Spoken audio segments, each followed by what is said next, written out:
예수 내 구주 우리를 살리네. 예수 내 주 원수를 다 이기고 무덤에서 살아나셨네. 어둠을 이기시고 나와서 성도 함께 다시 다스리시네. 사셨네 예수 다시 사셨네.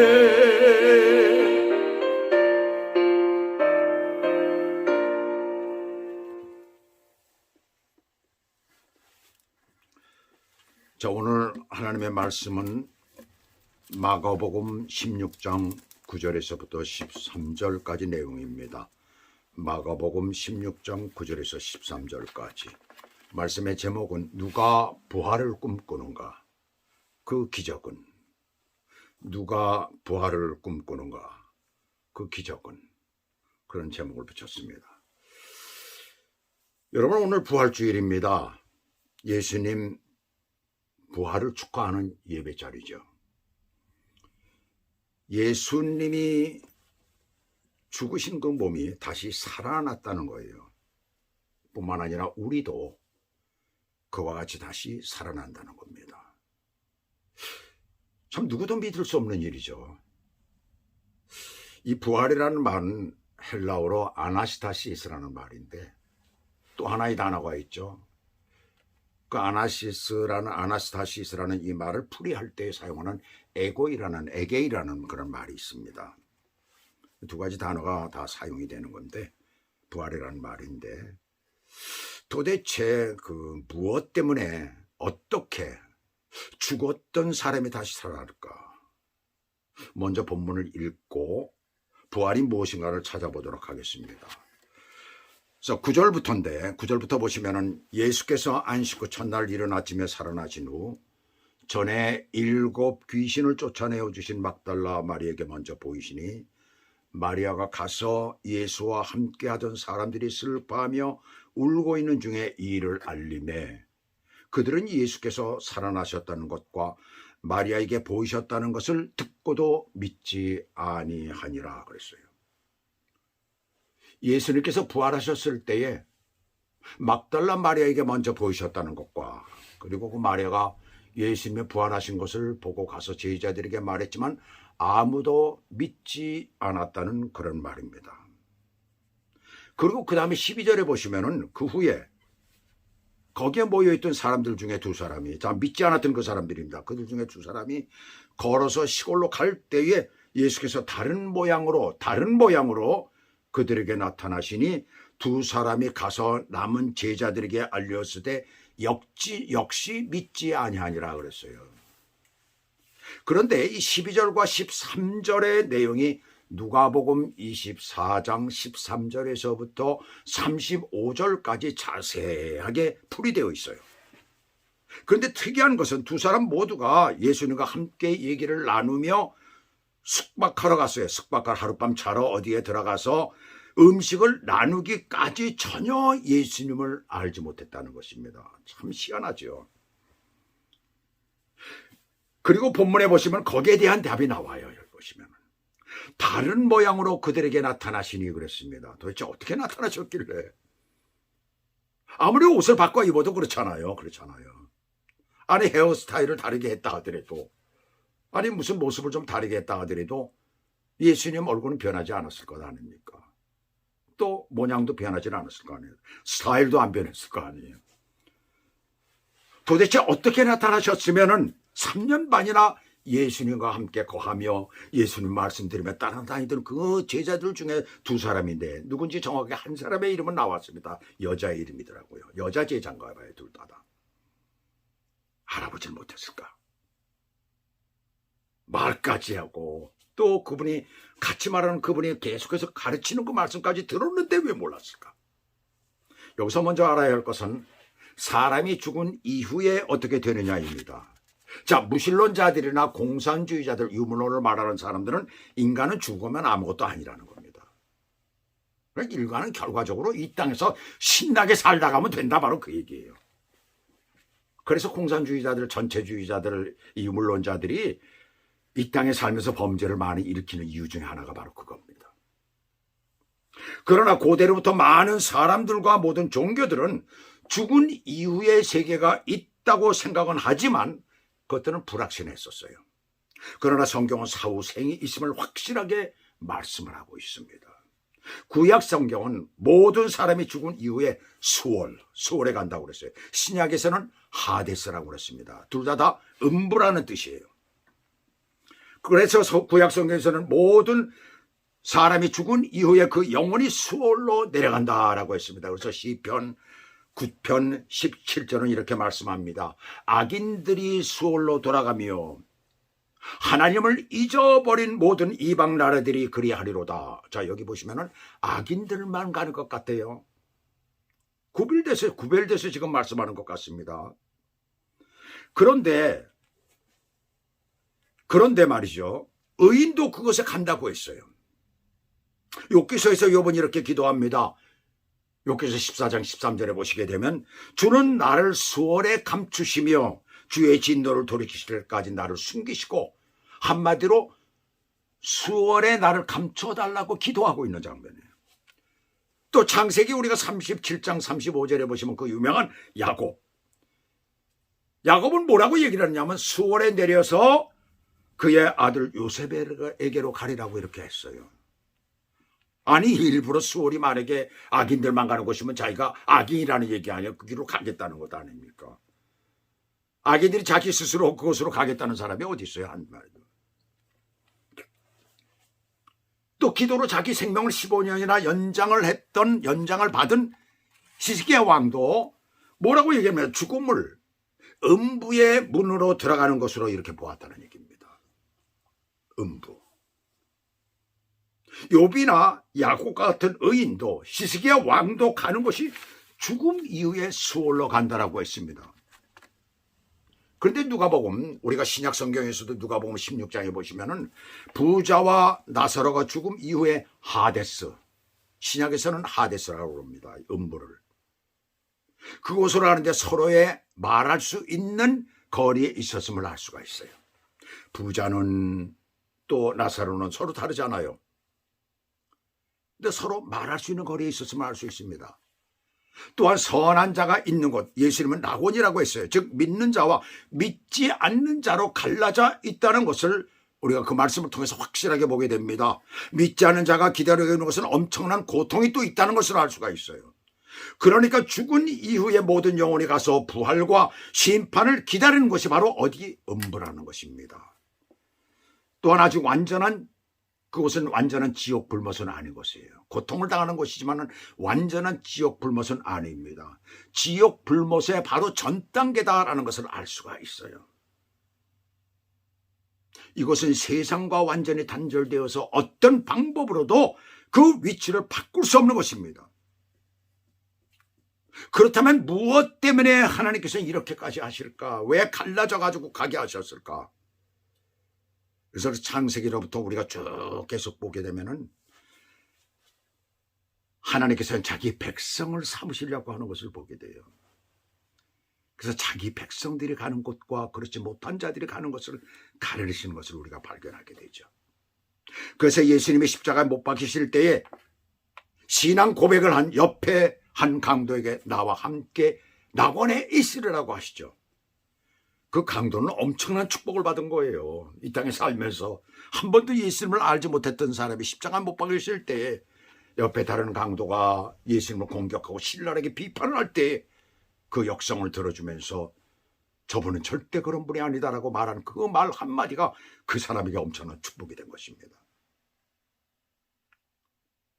우리가 흔히 말하는 지옥이라는 것은 요한계시록 20장 11절에서 15절에서 음부와 불못으로 완전히 명확하게 갈라져 있다는 것을 우리가 알 수가 있어요. 그래서 음부와 불못은 갈라져 있습니다.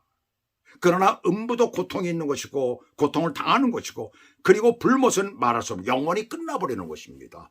바로 그것을 우리들에게 말해주고 있잖아요. 그러면 왜 음부에서 죽은 자의 영혼이 기다려야만 해야 할까요?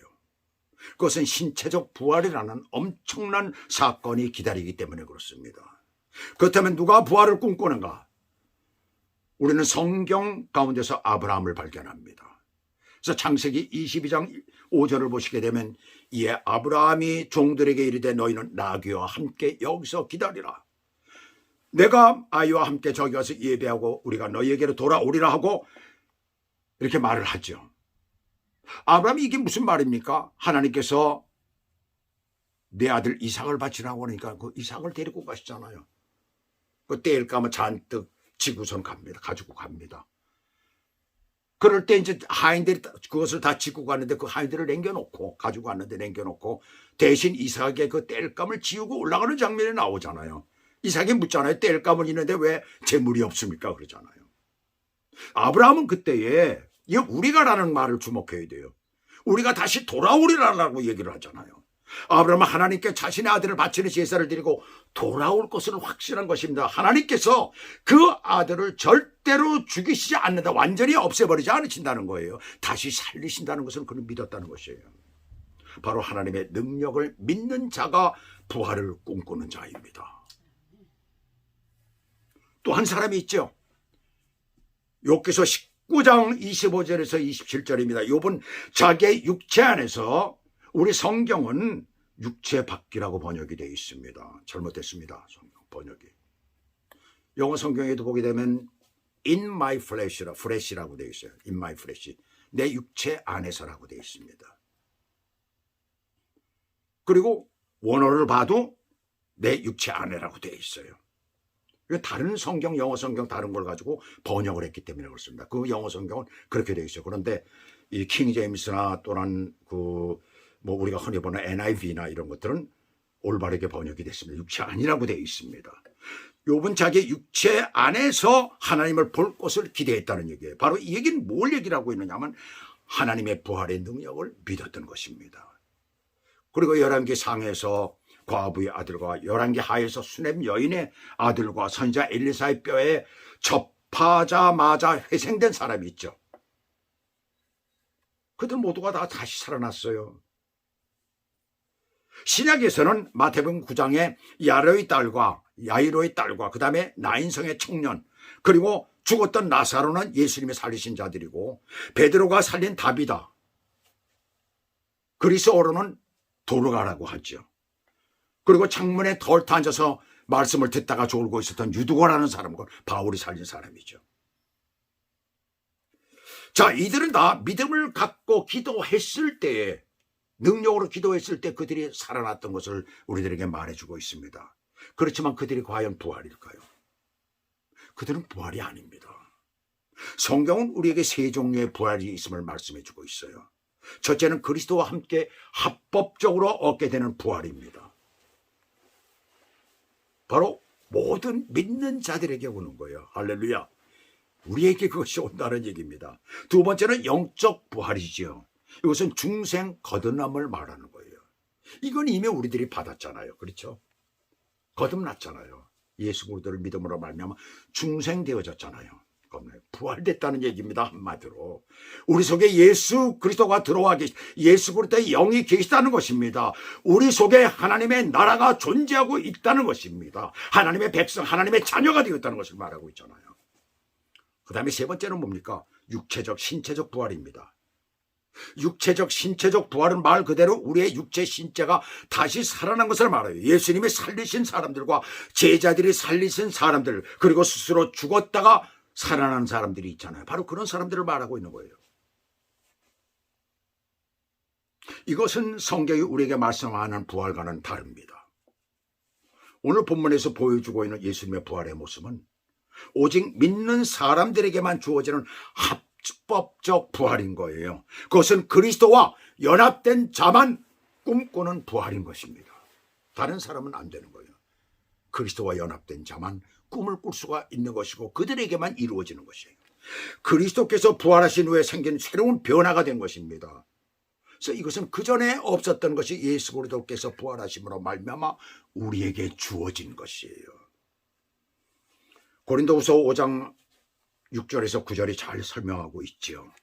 그러므로 우리가 항상 담대하여 몸으로 있을 때는 주와 따로 있는 줄을 아노니 이는 우리가 믿음으로 행하고 보는 것으로 행하지 아니함이로라. 우리가 담대하여 원하는 바는 차라리 몸을 떠나 주와 함께 있는 그것이라. 그런즉 우리는 몸으로 있든지 떠나 있든지 주를 기쁘시게 하는 자가 되기를 원하노라. 성도들은 죽을 때 그리스도의 임재 속으로 들어간다는 것을 말하고 있는 것입니다. 죽을 때 그리스도의 임재 속으로 우리는 들어간다는 얘기예요. 바울은 몸을 지니고 있는 상태를 주와 따로 있는이라고 했고, 몸을 떠나 있는 상태를 주와 함께 거하는 그것이라고 했어요. 몸을 떠나 있는 상태가 주와 함께 거하는 것이라는 거예요. 무슨 말입니까? 그러니까 모든 성도들은 죽을 때 그리스도의 임재 속으로 들어갑니다. 그것이 바로 낙원이에요. 낙원 안에서 우리가 살 때 그것이 그리스도의 임재 안에서 부활돼가지고 임재 안에서 우리가 사는 것입니다. 임재 안에서 사는 것이죠. 그리스도의 임재 안에서. 완전히 부활된 몸은 아니라는 얘기입니다. 그것은. 바로 낙원을 얘기를 해요. 근데 불신자는 뭡니까? 낙원이 아니죠. 그 음부로 들어갔죠. 고통이 있는 것이죠. 고난을 당하는 것이죠. 어려움을 당하는 것이죠. 그 고통은 이루 말할 수 없는 것이죠. 그 부자가 하는 그 얘기를 보면 알 수가 있잖아요. 얼마나 고통스러우면은. 그 물을 찍어가지고 나의 혀에 좀 이렇게 하게 해달라는 거예요. 얼마나 고통스러우면 그렇겠어요. 근데 그것이 거기에서 계속되어지는 것입니다. 그것이 나중에 불못까지 가는 거예요. 근데 낙원에 있던 자들은 어떻게 되는 것일까요? 나중에 완전한 영원한 곳으로 들어가 버립니다. 또 한 가지가 있죠. 이것은 변할 수도 없고 바뀔 수도 없는 것입니다. 예를 들어서 음부에 있는 자를 위해서 기도한다고 해서 그 사람이 옮겨지는 것이 아니에요. 옛날 중세시대에 그 교회들이 그랬었잖아요. 돈을 받고선 그래가지고선 이제 천국에 가라라고 해가지고 사기를 쳤던 그런 것들이 있습니다. 절대로 그럴 수가 없는 것입니다. 예를 들어서 음부에 있는 자들을 우리가 기도한다고 천만에 그 되지 않는 위치도 바뀔 수도 없고 변화도 되지도 않는 거예요. 이 땅에서의 믿음이 그대로 이어지는 것입니다. 그리스도와 연합을 이룬 자들만이 낙원으로 가는 것이에요. 낙원으로 가는 것이에요. 연합이 되어진 자들만이 그 임재 속으로 들어가게 되는 것입니다. 그런데 여기서 중요한 것은 신체적 부활이 포함된다는 사실이에요. 이걸 우리가 굉장히 중요하게 봐야 되는 것이죠. 고린도전서 15장 44절에서 육의 몸으로 심고 신령한 몸으로 다시 살아나나니 이것이 부활이라는 얘기예요. 육의 몸이 있은즉 또 영의 몸도 있느니라. 두 종류의 몸을 말하고 있잖아요. 어떤 종류일까요? 살아있는 지금 우리의 몸은 정신이 쓰기에 알맞도록 설계되어진 것이에요. 고안되어진 것이에요. 부활의 몸은 영이 쓰기에 알맞은 설계가 되어 있는 것입니다. 부활의 몸은 영이 쓰는 것이고, 그 다음에 우리의 몸은, 이 육체적인 이 몸은 정신이 쓰기에 알맞은 그런 몸으로 되어 있는 거예요. 그래서 신령한 몸으로 변화되리라는 말은 영을 담은 육체가 되는 거예요. 신령한 몸은 몸이지 영이 아닌 것입니다. 신령한 몸이라고 왜 붙였겠어요? 그냥요. 그래서 아까 말씀드린 누가복음 몇 장입니까? 24장 36절부터 이렇게 쭉 보시게 되면 바로 그 얘기를 하고 있는 거예요. 신령한 몸은 몸이지 영이 아닌 것이에요. 신령한 몸으로 다시 살아나는 것이에요. 그래서 이것을 영체라고도 하잖아요. 그 누가복음 24장 13절에서 35절 사이에서 뭐가 나오고 있습니까? 그들이 예수님과 대화를 하고 이제 잠을 자려고 그 어떤 숙박시설에 들어가서 같이 식사를 하면서 얘기를 하는 중에 그들이 문득 깨닫잖아요. 그때서야 예수님인 것을 안 거예요. 근데 알고 깨닫고 보니까 예수님이 어디 가는지 안 계셔. 뭘 얘기를 하고 있습니까? 시와 공간을 뛰어넘는 그런 몸이 된다는 것을 말하고 있는 것입니다. 그럼 과학적으로 그럴 거예요. 어떻게 갑니까? 가면을 부딪히는데. 근데 엄밀히 말해서 이건 다 분자로 된 것입니다. 이 쇳덩어리도 그래요. 쇳덩어리도 분자로 된 거예요. 다 분자가 이루어져 가지고 얼기설기 돼 가지고 된 것입니다. 구멍이 다 있다는 얘기입니다. 우리의 보기에는 안 보이지만은요. 과학을 하는 과학자들에게 물어보세요. 제 말이 틀렸나? 우리는 못하지만 영체는 바로 그것을 이룬다는 얘기입니다. 미리 다 안다는 얘기예요. 얼마나 놀라운 이 신령한 몸은 우리가 구속함을 받을 때 이미 포함이 되어 있는 거예요. 예수 믿을 때에 그것이 포함되어 있는 것이에요. 그런데 그것이 바깥으로 그동안에 나오지는 않는 것입니다. 나타나지 않는 거예요. 부활 시까지는 그게 되지는 않는 거죠. 언제 나타납니까? 데살로니가전서 4장 16절과 고린도전서 15장 23절은 예수님 이 땅에 강림하실 때라고 얘기를 하고 있습니다.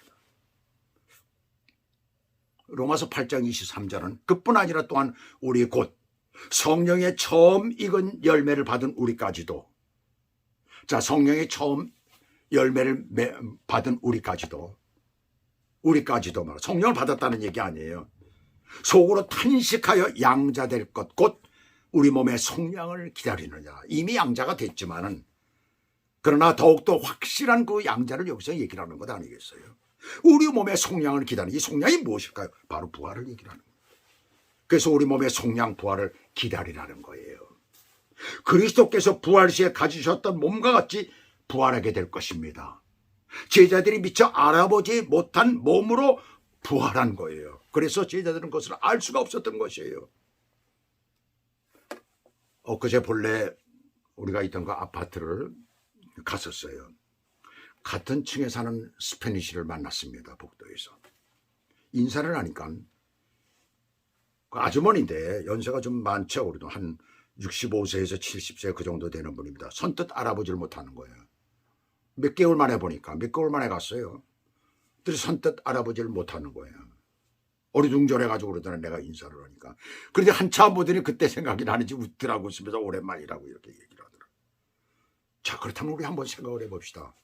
만일 제 얼굴이 훨씬 훤해지고 30대 정도의 모습으로 돌아간다면 평생 같이 늘 지내던 사람이 과연 나를 알아볼 수 있을까요? 이것은 제 생각입니다만은 성경엔 그런 게 나와 있지는 않습니다. 그러나 제 생각입니다만 아마 이 부활이 되어가지고 우리가 변화된 모습은 어떤 모습일까 생각을 해봤어요. 왜 예수님을 알아보지 못했을까? 예수님이 33살에 십자가 못 박혀 죽으셨잖아요. 예수님을 알아보지 못한 게 제 생각으로는 아마 20대 사람이 가장 건강하고 가장 저기할 때가 20살, 19살입니다. 아마 그때로 모습이 돌아간 것 같아요. 가장 아름다운 시기 아니에요. 물론 예수님은 우리 인간하고는 또 다르죠. 완전한 인간이시면서 완전한 하나님이셨죠. 그러나 주님께서는 그걸 우리에게 보여주신 거예요. 네가 이렇게 되리라는 것이죠. 알아볼 수, 제가 만약에 이 20살 정도가 돼가지고 옛날에 20살에 저의 모습으로 돌아간다면 사람들이 알아보겠어요? 모르는 거죠. 최우선 목사라고 그러면 저 사람이 그래? 어떻게 얼굴이 저렇게 젊어졌지? 깜짝 아마 뒤집어질 것입니다. 아마 저희 와이프도 누구지? 한참 보고선 내 남편이구나 아마 그럴 거예요. 자, 그러니까 맨날 거울을 보며 내가 왜 이렇게 늙었지? 라고 한탄할 필요 없습니다. 성형외과 갈 필요 없어요. 장차 여러분들이 부활을 경험하게 되면, 부활을 받으면 어떻게 되겠어요? 그런 모습으로 되지 않을까 저는 생각을 합니다. 이게 제 생각이에요.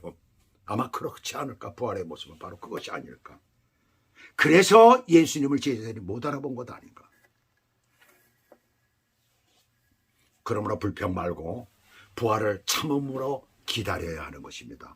장차 있어질 신령한 몸의 부활을 꿈꾸는 자에게 기적 같은 일이 일어날 것입니다.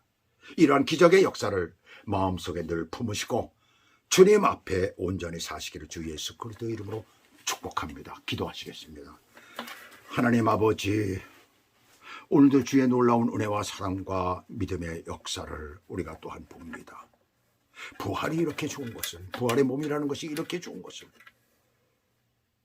우리는 왜 그것을 날마다 까먹고 살아가고 있는지, 그것을 잊어버리고 우리의 삶의 모습에 고통만 생각하고 어려움만 생각하며 그렇게 살아가고 있는지 주여 부족한 저희들을 불쌍히 여겨주시고 주의 은혜로 날마다 우리를 감싸주시며 하나님의 은혜 가운데 부활을 기대하며 사는 믿음의 종들이 되도록 축복해 주시옵소서.